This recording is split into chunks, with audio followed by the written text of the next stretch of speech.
revenge strike. Don't be in awe of Ares. He's nothing but a shifty lout. And when Diomedes thrust next, she drove his spear home to the pit of Ares' belly, where the kilt piece covered it. Ares quickly scaled the heights of Olympus, sat down sulking beside Cronian Zeus, showed him the immortal blood oozing from his wound, and whined these winged words. "Father Zeus, doesn't it infuriate you to see this violence? We gods get the worst of it from each other whenever we try to help out men." And Zeus, from under thunderhead brows, "Shifty lout, don't sit here by me and whine. You're the most loathsome god on Olympus. You actually like fighting and war. You take after your hard-headed mother, Hera. I can barely control her either. Be that as it may, I cannot tolerate your being in pain." And he called upon Paean to doctor his wound. Then back to the palace of great Zeus came Argive Hera and Athena the protector, having stopped brutal Ares from butchering men. By Friedrich Nietzsche. Against war, it can be said, it makes the victor stupid, the defeated malicious. In favor of war, through production these two effects it barbarizes and therefore makes more natural. It is the winter or hibernation time of culture. Mankind emerges from it stronger for good and evil. By Fyodor Dostoevsky. Without war, human beings stagnate in comfort and affluence and lose the capacity for great thoughts and feelings. They become cynical and subside into barbarism. And lastly, by Ralph Waldo Emerson. Nature has made up her mind that what cannot defend itself shall not be defended.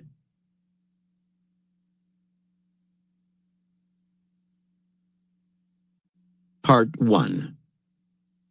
Self-directed warfare. War, or any kind of conflict, is waged and won through strategy.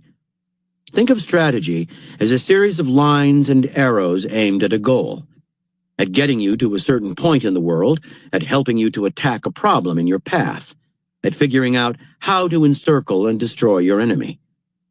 Before directing these arrows at your enemies, however, you must first direct them at yourself.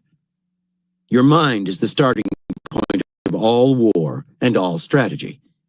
A mind that is easily overwhelmed by emotion, that is rooted in the past instead of the present, that cannot see the world with clarity and urgency, will create strategies that will always miss the mark.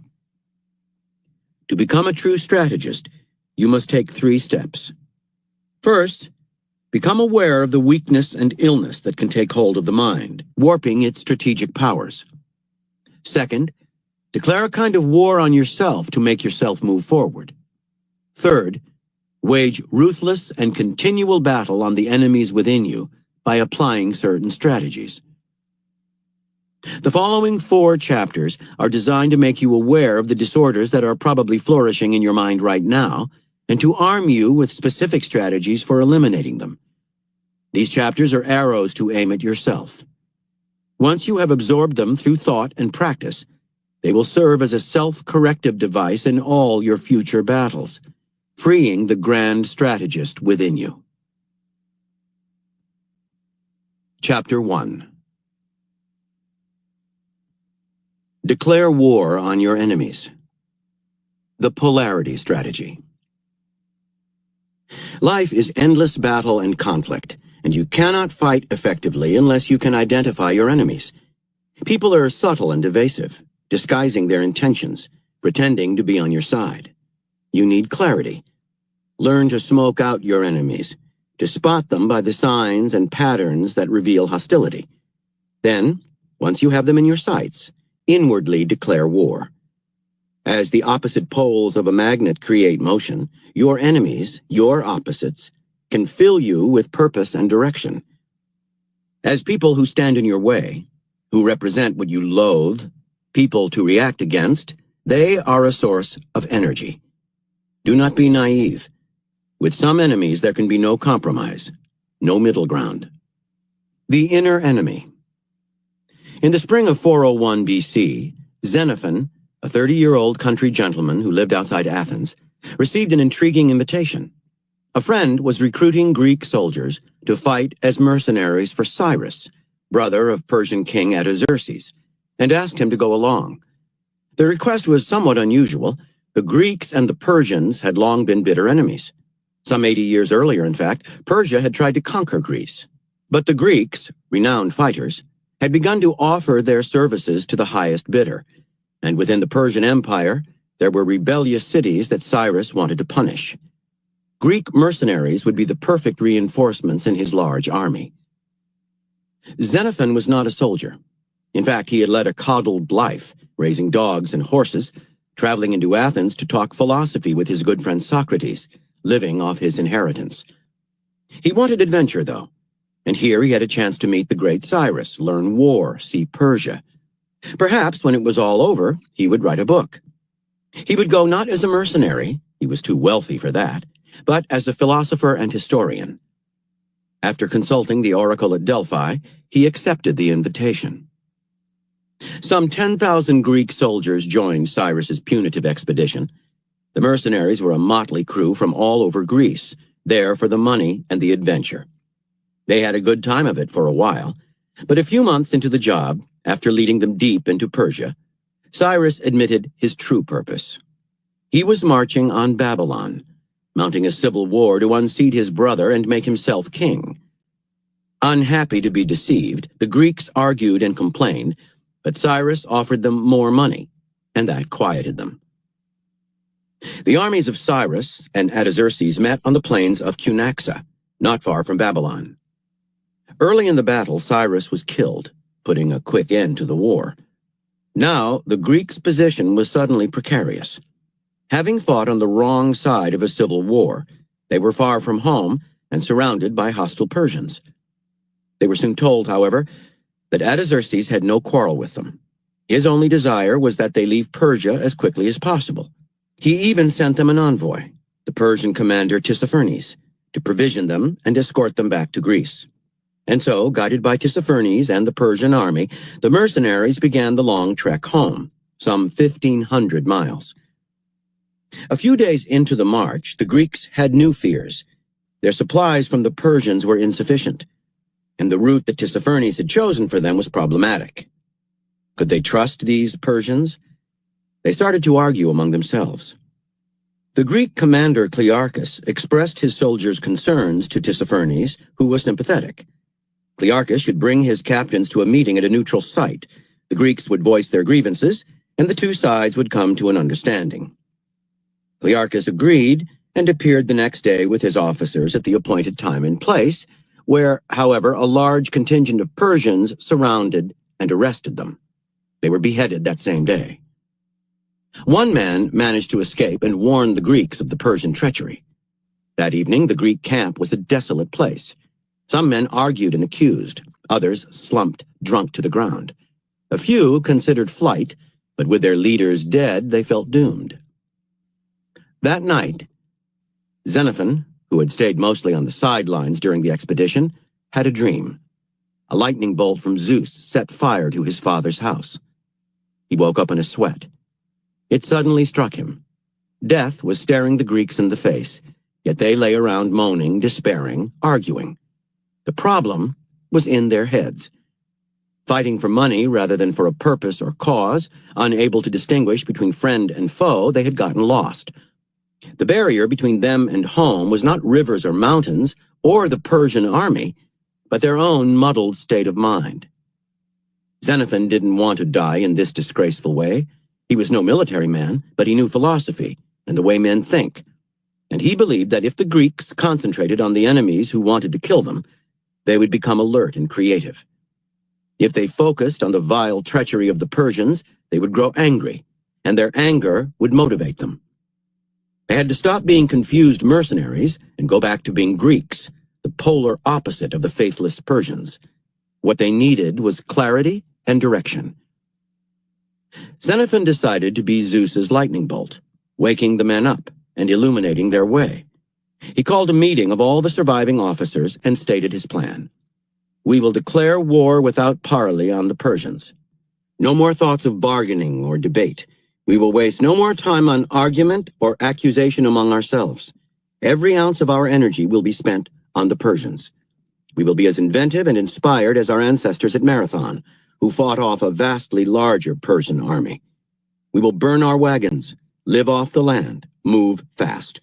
We will not for 1 second lay down our arms or forget the dangers around us. It is us or them, life or death, good or evil.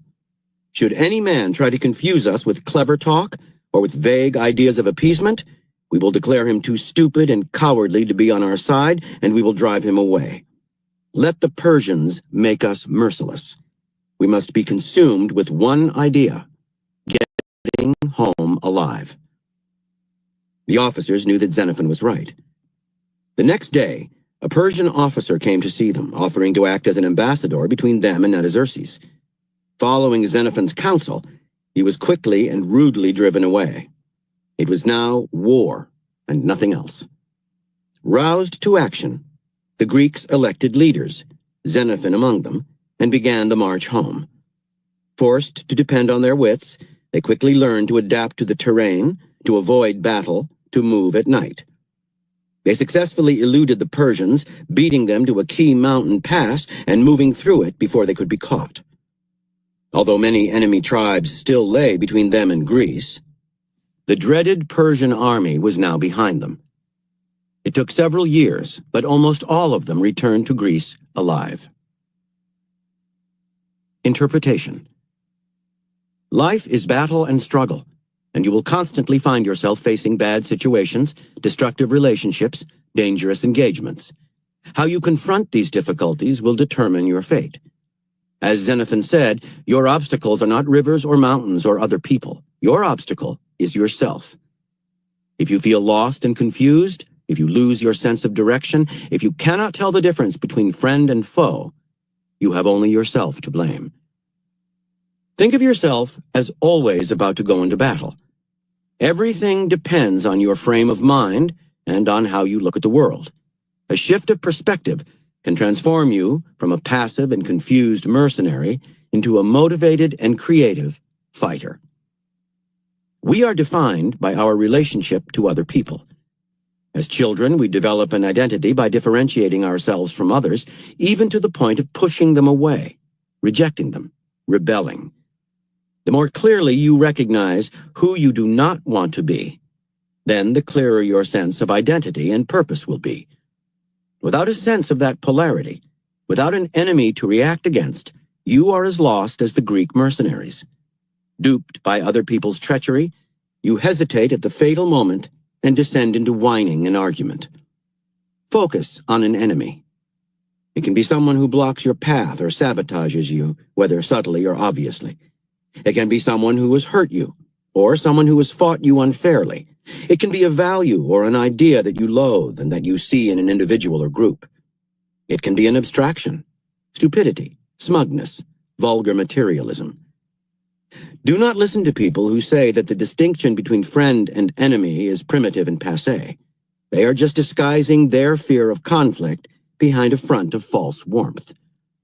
They are trying to push you off course, to infect you with the vagueness that inflicts them. Once you feel clear and motivated, you will have space for true friendship and true compromise. Your enemy is the polar star that guides you. Given that direction, you can enter battle. From the book of Luke, "He that is not with me is against me."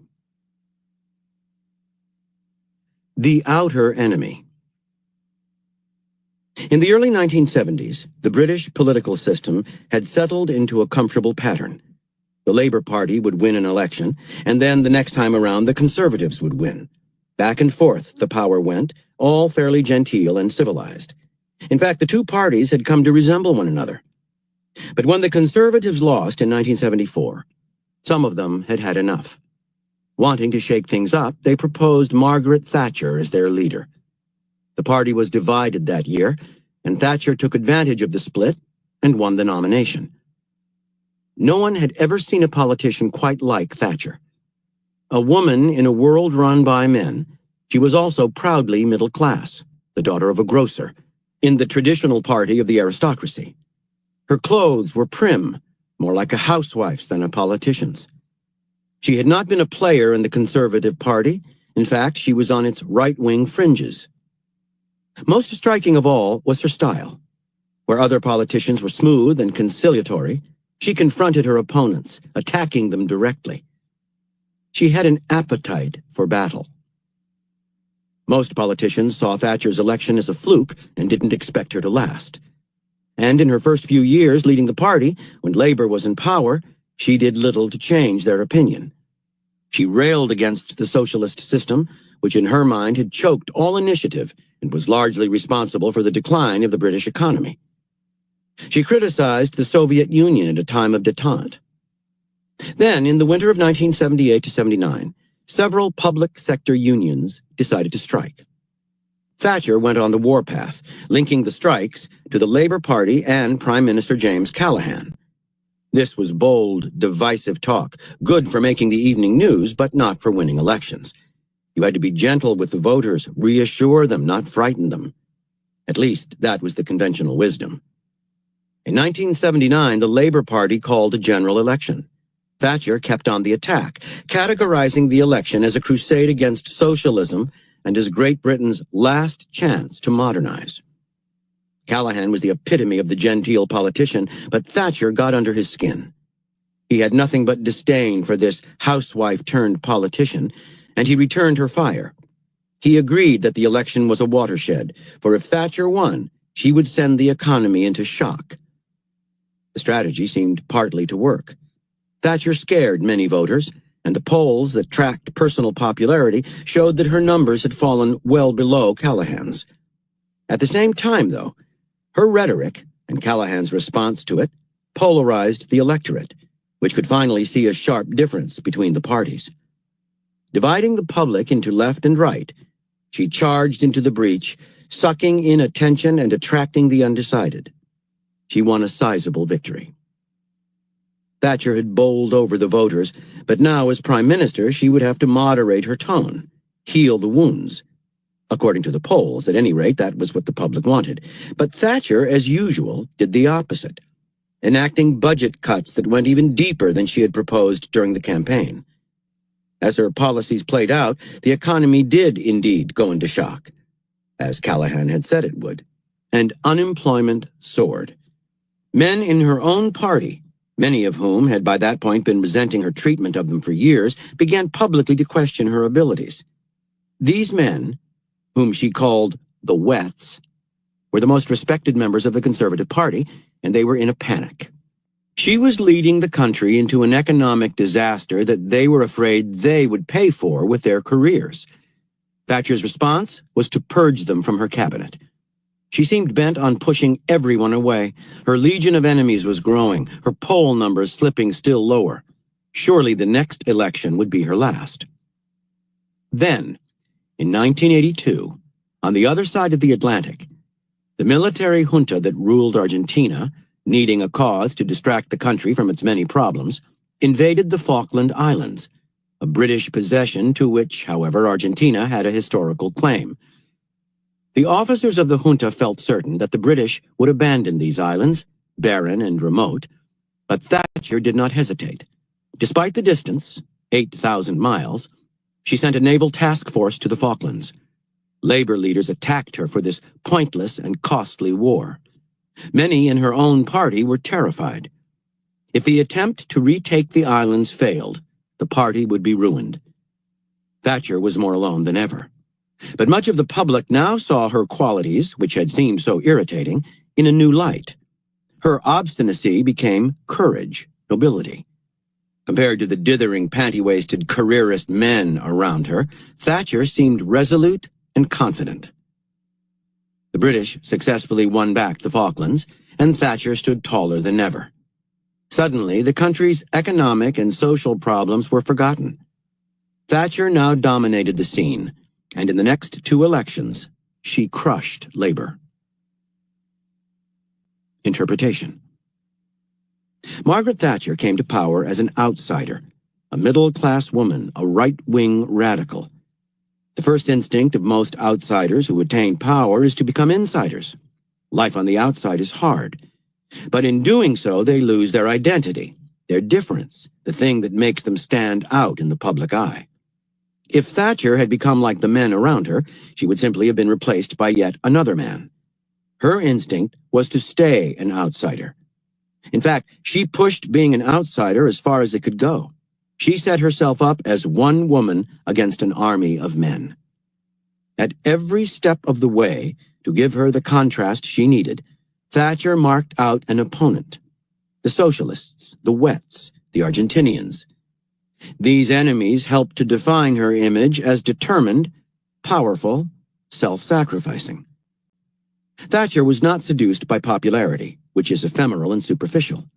Pundits might obsess over popularity numbers, but in the mind of the voter, which for a politician is the field of battle, a dominating presence has more pull than does likability. Let some of the public hate you, you cannot please everyone. Your enemies, those you stand sharply against, will help you to forge a support base that will not desert you. Do not crowd into the center where everyone else is. There is no room to fight in a crowd. Polarize people, drive some of them away, and create a space for battle. Everything in life conspires to push you into the center, and not just politically. The center is the realm of compromise. Getting along with other people is an important skill to have, but it comes with a danger.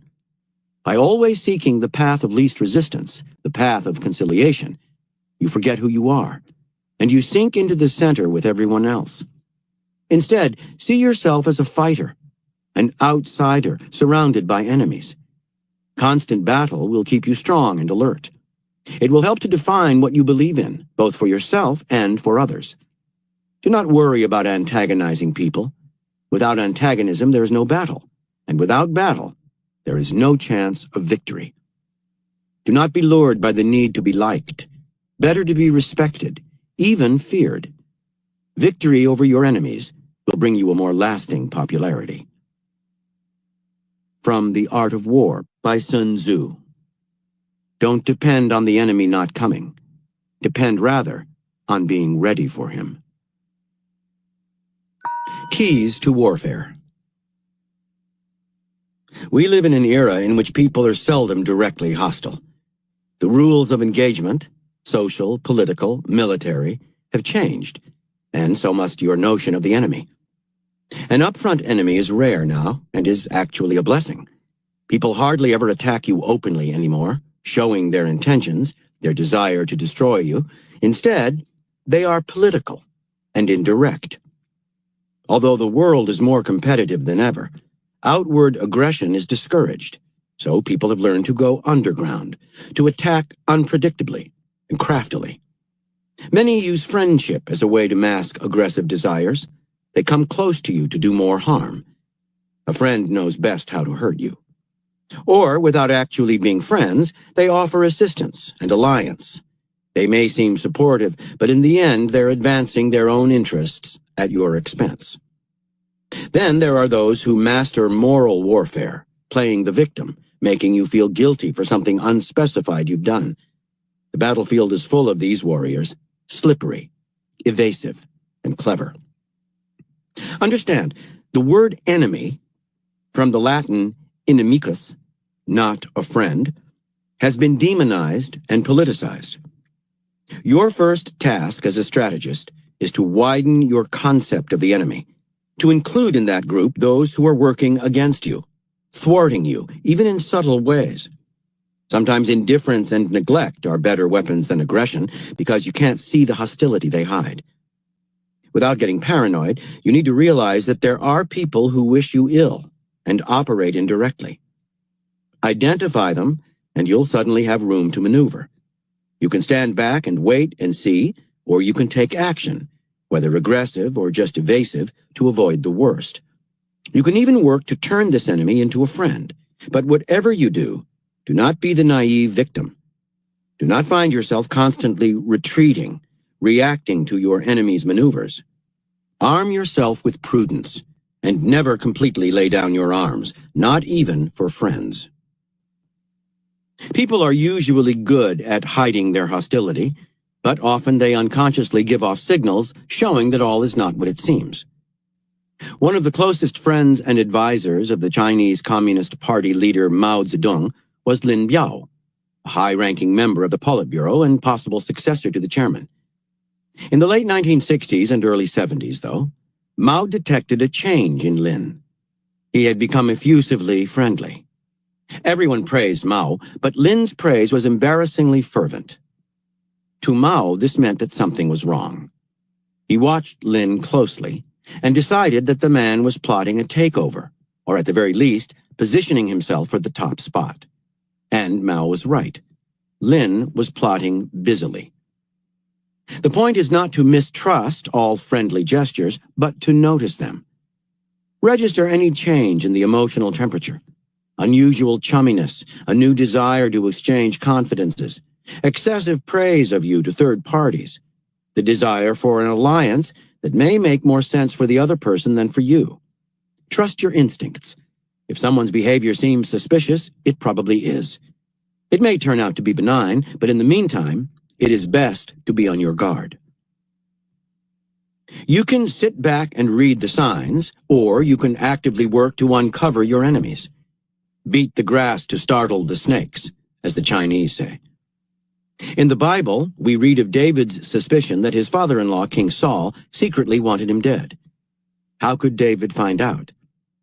He confided his suspicion to Saul's son, Jonathan, his close friend. Jonathan refused to believe it, so David suggested a test. He was expected at court for a feast. He would not go. Jonathan would attend and pass along David's excuse, which would be adequate but not urgent. Sure enough, the excuse enraged Saul, who exclaimed, "Send at once and fetch him unto me. He deserves to die." David's test succeeded because it was ambiguous. His excuse for missing the feast could be read in more than one way. If Saul meant well toward David, he would have seen his son-in-law's absence as no more than selfish at worst. But because he secretly hated David, he saw it as effrontery, and it pushed him over the edge. Follow David's example. Say or do something that can be read in more than one way, that may be superficially polite, but that could also indicate a slight coolness on your part, or be seen as a subtle insult. A friend may wonder but will let it pass. The secret enemy, though, will react with anger. Any strong emotion, and you will know that there's something boiling under the surface. Often the best way to get people to reveal themselves is to provoke tension and argument. The Hollywood producer Harry Cohn, president of Universal Pictures, frequently used this strategy to ferret out the real position of people in the studio who refused to show what side they were on. He would suddenly attack their work, or take an extreme position, even an offensive one, in an argument. His provoked directors and writers would drop their usual caution and show their real beliefs. Understand, people tend to be vague and slippery because it is safer than outwardly committing to something. If you are the boss, they will mimic your ideas. Their agreement is often pure courtiership. Get them emotional. People are usually more sincere when they argue. If you pick an argument with someone and he keeps on mimicking your ideas, you may be dealing with a chameleon, a particularly dangerous type. Beware of people who hide behind a facade of vague abstractions and impartiality. No one is impartial. A sharply worded question, an opinion designed to offend, will make them react and take sides. Sometimes it is better to take a less direct approach with your potential enemies.